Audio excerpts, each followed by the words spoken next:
from the Rock Pit here. Just a short intro to this one. An interview with John Steele, the legend from the Animals, who are making their way over to Australia in October, kicking things off on the 23rd in Newcastle at Flamingos, and closing things off over in the West in November with dates at the Astor Theatre on the 21st of November and the Fremantle Social, wonderful venue, to close things off on the 22nd of November. It's a long tour. The Animals are one of those bands you really need to see. And John is an absolute legend. Some wonderful stories in this interview. It was going to be a Zoom, but technical problems stopped that happening. So after waiting for a few minutes for John to join me, he called me up. He had my number in his phone, which is lovely. What I did this time is a little bit different. So we talk about the tour, but we also talk about some of the legends around the Animals in those early days as well. So I really hope you enjoy this. John, in my opinion, is one of the most fun interviews you could possibly do. So if you're down under, get out and see the Animals in October and November. And if you're not, if you're just a fan of the band, just enjoy this video. I'll see you guys at the show. We catch up regularly, at least every couple of years. And I'm slowly getting through the heaps and heaps of questions I've got for you. So I really appreciate your time. I was actually. It was funny actually. Someone actually sent me a vinyl copy of Greatest Hits, the US version, the other day. Oh yeah. So it was lovely. I've been playing that all week. So Cool. and it's always good to have you over. So you always come for a long time as well. So you're here 23rd of October, I think the first show's in Newcastle, and then you close out in our part of the country over with a show at the Astor and then a final one at Freo Social in November. Yeah, that's right. And then we fly home on the 25th, I think it is. And, before you know it, there's another year gone. It is, and it's Christmas, and we start again. So how's does the touring get easier or harder over the years? Well, sometimes the travel gets a bit wearing, but that's that's just part of the job. And we just had a weekend there at for one gig at near Zurich in Switzerland. Yeah. And I was flying out from Newcastle, but the flight was delayed when it got to Amsterdam. So I had to spend the night in Amsterdam. Luckily, the gig wasn't until the next day. and then did the gig next day, flew back. Supposed to arrive 9:30 in the evening, arrived 1:45 in the morning. So Oh, wow. Okay. Yeah. and something happened with the other guys too. Everybody had a rough ride. Just for 60 minutes on stage. Yeah. I was actually talking to someone who just came over, and they played 2 festival dates. They had half an hour slots, and they'd flown all the way from the west coast of the US to play effectively for an hour over the weekend. And you don't appreciate the sort of travel involved, but I guess you've got used to it over the years. It's part of the job. The payoff though is having a good gig and coming off feeling really high from a good show. That's what it's all about. It is. I saw funnily, not part of the interview, but I just saw a video of Gene Krupa the other day, still drumming at the age of 104. So we've got you for a few more years, hopefully, because you've obviously got to beat that record. Wow, I had no idea. I just thought he must have died years ago. Wow. No, and interestingly, that sent me. Sometimes you go down a rabbit hole, and I thought, I wonder who the world's oldest performing drummer is, and it's a lady called Viola Smith. Viola Smith. She was still performing at the age of 107. Wow. Oh, it's time for me yet then. So drumming must keep I'm you. a youngster of 84. Drumming must keep you young. Can we have just a check in on the lineup you're bringing over this year? Is it the same as for the farewell tour? I get. Which farewell tour was that? I know we've had the 60th anniversary, which was billed as the final tour. We've had the farewell tour. Yeah. Now we've got the final. Now we've got the final curtain. I think the next one's going to be called The Last Bus Home. I think.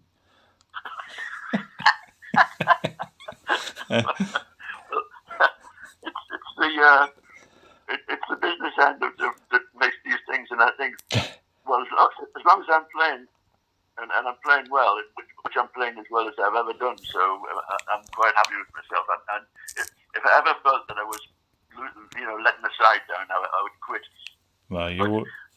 As long as I'm playing the way I'm playing and the band is tight, I think, why should I quit?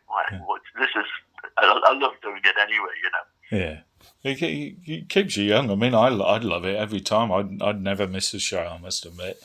And I haven't done since you've been coming over. Who are you bringing with us this year? Is Barney still on keys or? Barney Williams on keyboards. My favourite keyboard player. It's as far as I'm concerned, it's the best lineup since the original Animals. And Barney is right up there with, he's world class with Alan Price. Danny Handley on lead vocals and brilliant lead guitar. And I think, Norman Helm's just been with us on bass for a couple of years now, I think. Okay, Did you see him before? I did. Tall guy. Yes. Okay. Yeah. Norm's so we've had a good year. We've been enjoying ourselves, and that's the good thing about the band. There's a lot of good band. There's no friction. We just get along with each other, and when we go on stage, we give it the best, and it makes it a very satisfying way of life. Yeah. Working for a living, It is. I've been trying to work out. I've pieced together all the interviews we've done over the years, and I've got a few questions that I've realised I haven't quite asked or haven't fully asked. So I was going to cast your mind back to the 60s. One of the most remarkable things for me about the Animals and that first album was that it was almost all apart from one track, was recorded in a day. Yeah, that's the way we did it. House of Rising Sun was recorded in one single take. Mm. Yeah, we used to go in a studio with an idea for a single, and while we were there, get that out of the way, and then think, okay, let's knock a few numbers off for the album tracks, and all of them would be just done in one take. It's just the way it was. So can you remember that day? When did it start and when did it end? Was it an extraordinarily long day, or for the album, for the album that day, 31st, I think, of July 1964. Must have been warm. I remember the studio, and I just can't remember any precise details about it, except we just got into the studio and got to work and knocked the numbers out, and it all turned out pretty well. Yeah. Did you record in the same room, John? Yeah. It was a one-track studio. There was the one room, the actual studio room. There was the control room. There was a loo, and that was it. That's all you need, really. There we go. A very short 3 months later, you're on the Ed Sullivan Show. I think the second ever band to be on there, and I heard that you got to the studio in convertibles with fashion models in the back. Oh, that was actually the arrival at our first arrival was still, I think it was still called Idlewild, JFK at the time, the airport. Okay.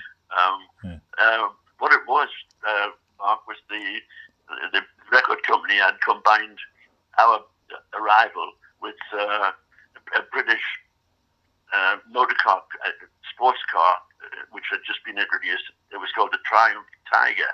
Okay. Triumph was the name of it. And so somebody had gone, animals, tiger, okay. so they had five of these sports cars lined up.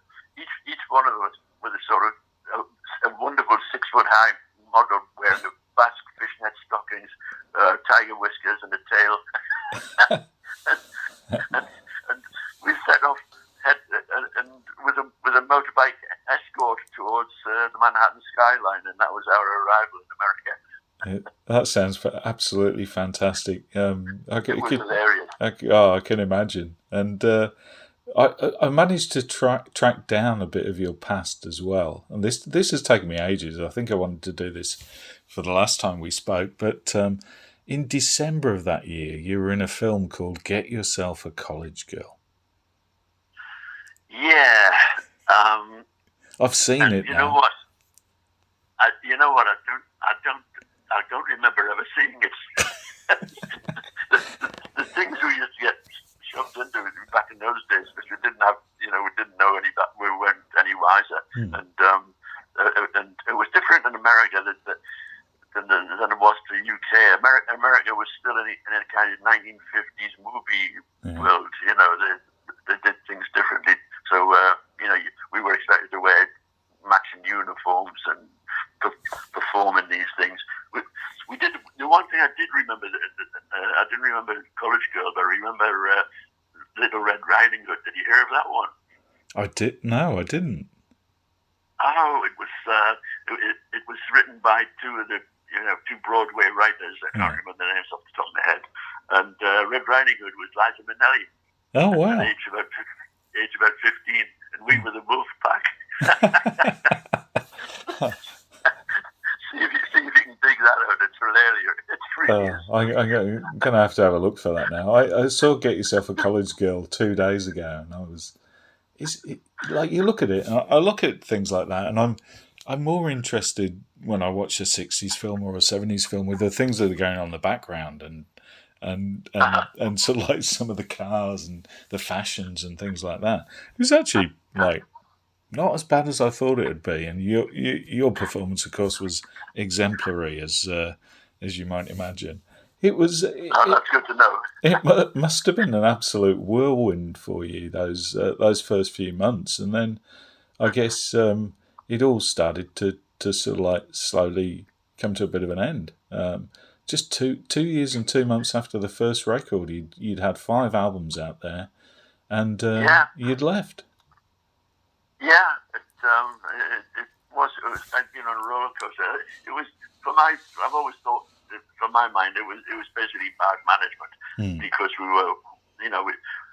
were worked so hard, and we just never got the time to stop and think about what plan anything. If we weren't actually on the road playing, we were going to photo shoots and recording sessions and da da da da. It was just a frantic roller coaster, and by the time after a couple of years or so, I just recently got married and we had a baby, and I thought, I've had enough of this. I can't be doing this anymore. So I think I'll just go back to my normal life. Yeah. But I never gave up playing though. Whatever I was doing after that, I still kept playing, and I've never stopped. So to this day. No, it's like I can imagine it was. I mean, I think one time we talked about like touring Europe and the fact that it was going from a TV studio to a show to a hotel to another flight, and was quite relentless. You did later on though. I mean, amongst the I guess the one-offs, like you reunited in 1968 for a show in Newcastle. There was a tour in '76. A couple of albums before we were so rudely interrupted, which I absolutely love. I think if that had come out a year before, I think it would have been a monster. It was an absolute great album. But yeah, a lot of people tell us that when we go out and sign merchandise, and very often somebody will produce a vinyl version of that and say, "This is my favorite Animals album." You know? Well, I'll be producing one in a few months, so yeah, we'll have a look at that. But the other thing I've checked out recently, which I'm seriously impressed with as well, was I've never asked you anything about this before. Eggs Over Easy.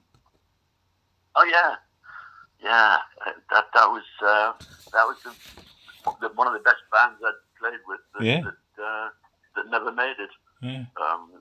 That seemed to have a sort of built-in self-destruct kind of, but they were brilliant. They came over with a friend of Chaz's. Chaz was by this time, he produced Jimi Hendrix, and he was working with Slade, and an old friend of his from New York called Peter Kauf, who was involved in the business. I'd found these three young guys busking in Greenwich Village, and he was impressed with them, and he brought them over to the UK for Chaz to record the stuff. It was all original stuff. The music was all original songs. They all played three or four instruments.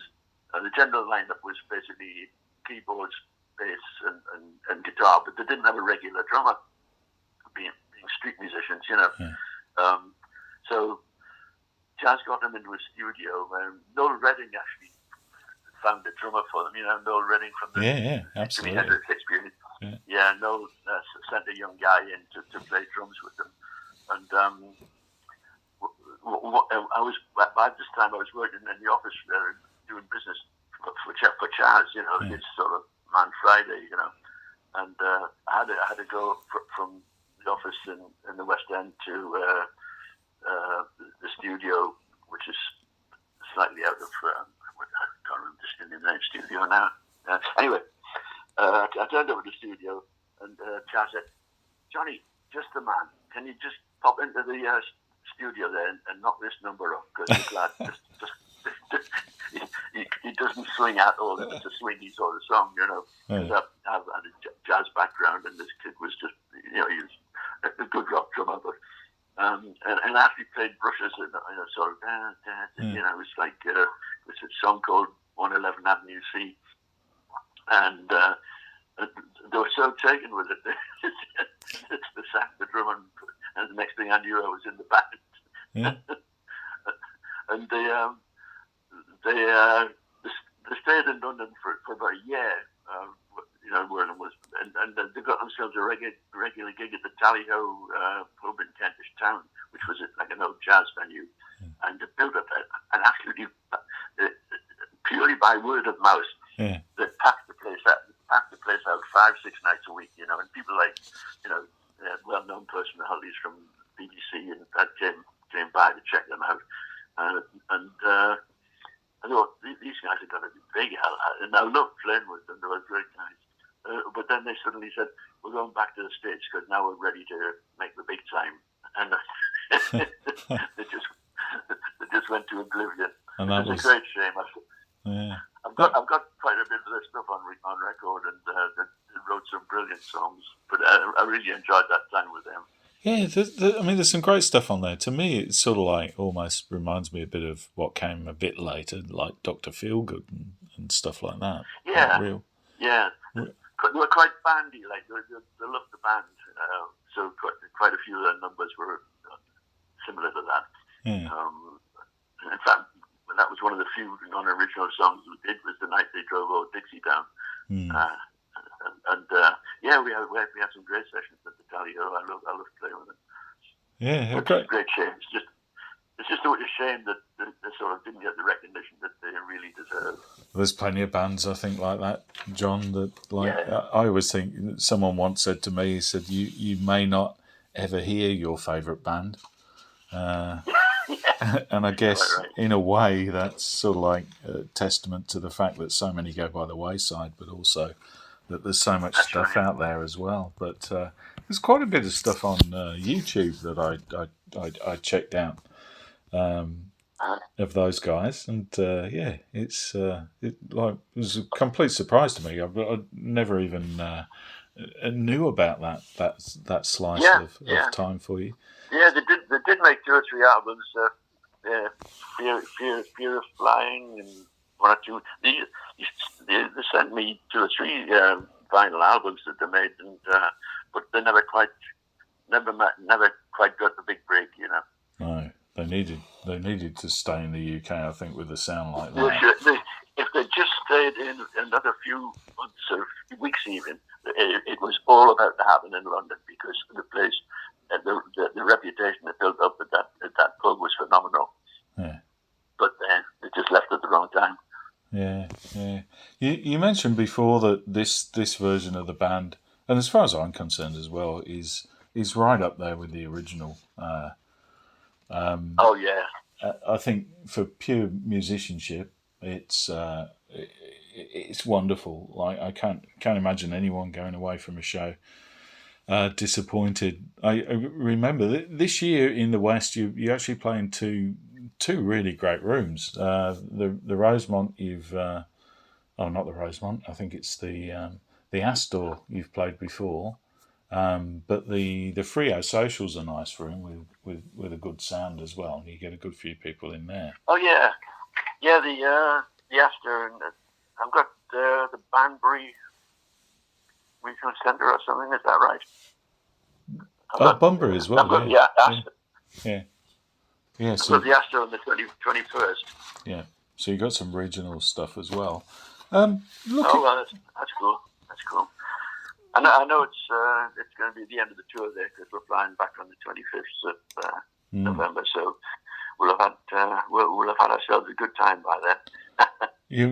Are these the last shows of the year for you, or have you got anything when you get? No, we've got a few European things before Christmas, and that'll be another year gone. And they're already setting things up for next year, which is pretty scary by the looks of the calendar. I just had a quick look. Yeah. Have you ever considered a new album? Yeah. In fact, we've been talking about it, and we're trying to fit it in this something in this year. Funny you should mention that, because we were talking about this. When are we going to get something done? Can we find a time before the end of the year?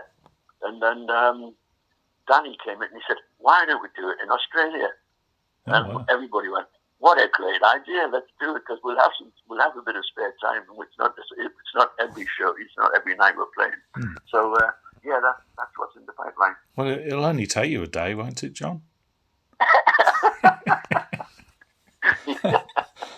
Get up early, have some breakfast, and you're ready to go. Absolutely. I hope it's going to be that easy, but that's the plan anyway, Mark.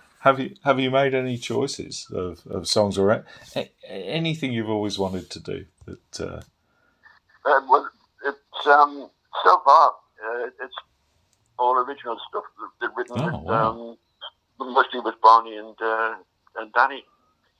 So I've only heard a couple of songs so far, but it sounds good. I can imagine it would be fantastic with those two guys putting something together. It's always a pleasure to speak to you. I was listening to just before we started talking. I was actually listening to Animalization, the fourth album that I think you're on a couple of tracks on that one, but you'd left, and I think Barry was in. Barry Jenkins had taken over the chair. Yeah. Animalizations, yeah. I think I'm on most of the tracks actually.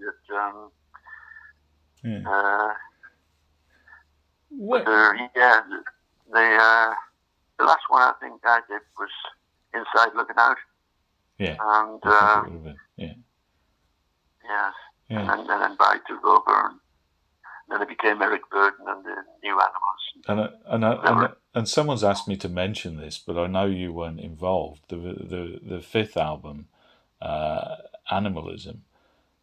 I'd listened to it a number of times, but I didn't realise Frank Zappa was on that. Neither did I. That used to me too. You live and learn. I know. I've been. That's not one of Eric's fantasies, is it? Apparently, he played on 2 tracks on that. One of his compositions and a cover of. I know Eric was a big Zappa fan, but I didn't realise that happened. Well, it's taken me 30 years to realise. so I didn't know. Yeah. I'll have to check that out. Yeah, Animalism. So he's on all night long. He wrote that one, and that's one of the tracks on there. We obviously, as leader of the band's great to hear that you're going to be putting together an album. I know that there was. I think we spoke before about the possibility of a live album as well from Australia. I don't know if. I think it was a show at the Adelaide that you were recording. At the Gov, yeah. That we did actually do that. It's a CD. We didn't manage to do a vinyl version of it, but it's available on CD. Cool. We shall get that. I don't know. I don't think it was a general release. It's just a CD that we sell as merchandise for the geeks, you know. Cool. Hopefully, you'll have some of those left when we come.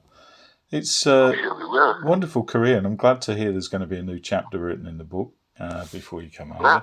You're always very, very generous with your time, John. I do appreciate it, and I love the stories.